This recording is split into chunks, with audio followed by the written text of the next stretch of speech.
quay một phần sản hay phần đi về tiền sẽ đi theo anh thì mà sẽ là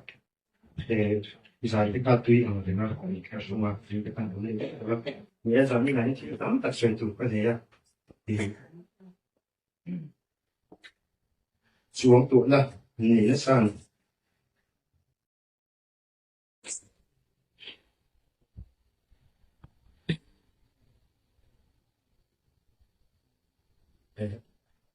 anh dẫn chính quyền sẽ biết rằng là thì thì tắm chắc cần xuống tụ đủ chuyện đó anh suy đủ chuyện đó thì anh nhìn thấy mà thì nhìn là bên đây đầu tế anh không hoa cũng chân về thì đi thôi em cần một con nhé đầu tế áp cái anh mua chuyện đó mà sẽ là khang thích chút khang khang liền quy tâm ấy xia xia thì mà hai cái gì à để tiền tiền để tới đây là thì cái sai cũng như thì lại quên cũng học rằng khang của sĩ ca thì quên cũng học cái liền khang cái chút khá cái routine cái tập sai cái gì rồi để các biết bạn luôn này khang thì tiền đã sống theo khang có họ sống sinh anh còn lúc anh đấy đầu tết anh nhìn thấy các cô đồng chí cái sân to mình để đó và thì anh đi trong cả những mình cho mình cần nhiều phần bố rằng các mình rằng các sân phan chú thì mình nghĩ có do nên thì thì nó thuộc do những cái tiền những nơi văn hóa thuộc nó đang bị tiền có cái tiền nhờ chân mình như vậy thì chúng ta là các chủ thá thì lại in thì các sinh lâu ôm nào thì giao tiền thì những tiền là anh có phone khá là và thì một lúc kami rồi phone mà để chun na rồi thấy thằng là rồi thì ba cái in biết phun trong cái gì đó là cho nên những anh vừa là lắm phục cho chắc là rồi là cái là mua ba mà cái in kia là chọn cái món quy khá cháo đi cho nên cam phê mà thì cam phê thì nhà cháo chắc kia mà thì kami đủ ăn đã thu mà đã thu mình là cái cháo của sĩ khá gì này mấy tuổi còn ai mà sẽ lại nó mà ăn đi rồi biết nó vào ăn lại cũng nhân đi rồi về xí thì các ngày trở lại quan thì hình phong khai cái gì cũng được cũng cần mà sẽ các ngày trở lại chụp cái gì khi phát hiện ra tiền rồi là đang làm lại phải bắt biết trong khăn rồi tôi suy nó đủ các cái nhà chụp cái này thì phụ qua và tê phụ tài tê phụ e pi tê thì phụ re là tê hậu mình mang ấy thì mà khi muốn về xe các thị trường là để anh các phần bằng do các số lại ai cho là cảnh cũng là một là có để chung để mà theo chuyện của biết đầu tiên là tên mình khai xuống biết được mình xem chỉ là đó nếu mà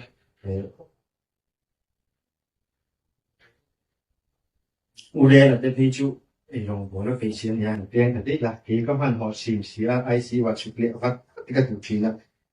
anh muông trang thì làm cái đó để đưa được phần họ để nó sang chân thì các chủ quay cả trung phần một ngày mà đâu thì các chủ ở đây các chỉ là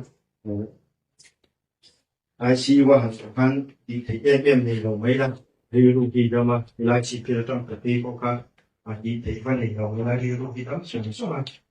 lại chỉ là cũng có căn hộ em cũng thì nhà anh đi ra bên lệ đấy là thiên rồi trong cái căn đó cái về linh cái trong là cái chuyện này là làm gì mà trong tay của nó phải làm đấy để những cái chuyện chuyện mà ta trong gây dân thôi cái trong trai dân tiếp nhân cái trong trai sẽ có cả vì Adam cái linh đấy bên cái gì cái kia là hai cái linh nó có phải là sao bố rồi sao tiêu dân cái kia này những cái quý chất cái thì mà sẽ lại thì nhân rồi là cái gì thì làm cho mà ông trần nhi thì như là một phần thì phát sạch nhiều tiền các tiền năng với các mong phải biết là sự việc thì em các hình mày của họ ra thì cái gì sinh đây biểu hiện đây phát triển nên là vui cái gì thì cái chiang thế là sự ăn thì nó cho nó bien thì là hiện ra phát triển phong này có thì là thủ lệ chúng cái phim này là sự việc nhiều rồi những bước biến thì nó có hiện ra thì sinh trong cái có hiện là sự việc rồi là liên quan sự việc là mà đi chung anh đấu thiện chuyên anh là các ngày của cha có hiện các vùng thì xấu cuối của năm hóa ra là vô làm dần thì chút mọi người đang là sự nổi nhỉ nếu chuyện cái món xin là pháp cần về thì ngày đi cha có mà hồi đàn thì linh xuống tuổi ra thì Aaron làm sự kan te box silo ashe on to kani ni ma sila di chana hen sei tu tam ta kale ne ma ni koi kale ngai tu chiang man dawa chana hen thì anh sẽ là tốt là hai về đã khắp đã bị gọi là cái gì chỉ là có hiện một về trước chuyện là gì phụ cấp bát tê lúc sau là tê cũng phải nên có số anh làm phải là what chung là bên đó thu cái số thu cái nếu anh chơi về là ông xin chúc bien được mà anh chơi đó anh in cái làm bằng cái in làm hàng có số tiền là về mình tùy hết là số chuyện này nó sử dụng đa số mình xuyên trong những suy nghĩ điều là các điểm khăn đơn anh những cái suy nghĩ và tôi có thể quay phong muốn rằng như là chúng ta trên những hàng bao là sân nhà thì như chú hình và lại thì cần tiêu ra về là đến lòng mấy cho anh mà phụ thì đi qua hình như là ama ko an damat sa san chu im nei pa ka ni dam ka cha ya man le ka don ka no anh sẽ gặp don ka ki ka ni an bo ko kan ka ni su je de pe ki an bi bi le mo ya je de to le ka ti chi da ya han pa ka le de mgk pi ka ya de kan ka cha ka mà sẽ là cũng là sẽ tế vào cái hình khác chung à cái đó cái tiền cái chuyên hầu cái chung đi này cái đó cái tiền chung chuyên cái đầu vì tiền người cũng cái khăn sông khăn là chỉ là không chỉ là cũng sẽ được có cái là gì là vấn đề cái tiền đều có gì cái tiền tiền mà ra cái này cái cái là phần với số đó nên cần sửa chẳng là hiện kan sa tin la om zo don di de kan ko ver chi to ji kan shi a ma tang kon in fi tar mo to ni kan shi a le sa ni na ka long bo kui de ke chi bi lam chang za ni bro de kui de ka mo ya bi bao hơn a chang in ka long bo kui de la bo lung sa cha da tong trai na ne mình đã thể hiện là vấn đề của các sản phẩm sẽ có sản phẩm sẽ chẳng mình đã ủng hộ ya cần quy để chúng mình学点嘛，cùng sống và chung để mất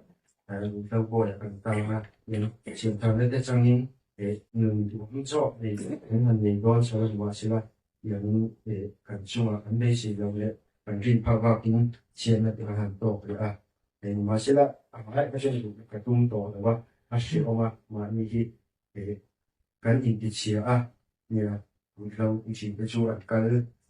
Pakian na fa chi men ku kan shia a shi omani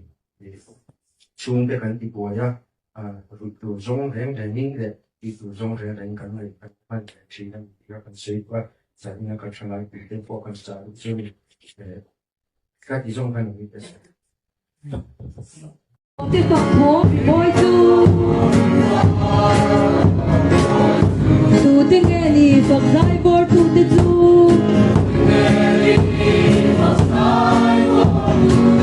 mình xóa ngày dầm trên lục na ha roi quy yak ren mang ngày na luộc liam tiếp hồ môi ni Hãy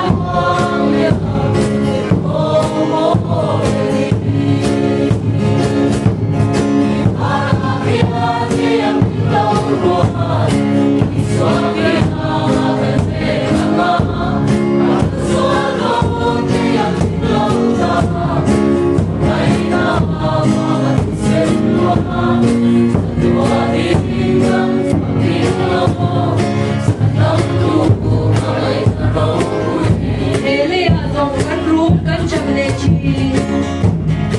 để không bỏ lỡ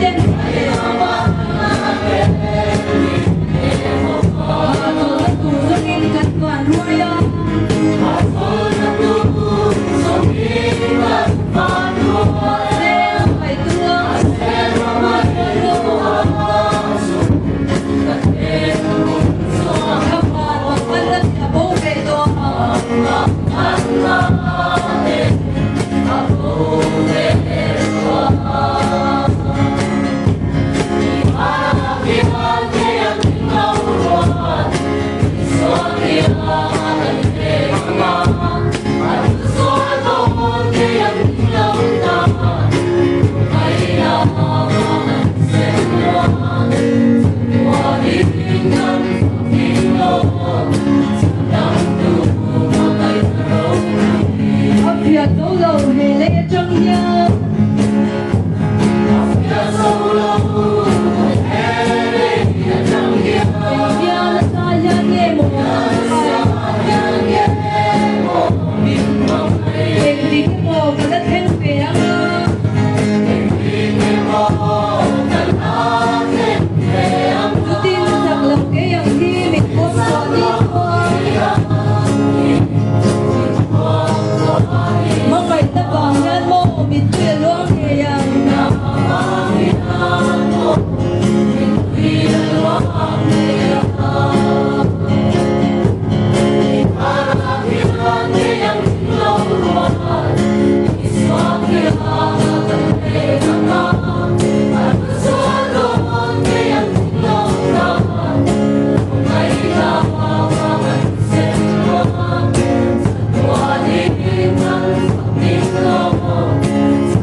trong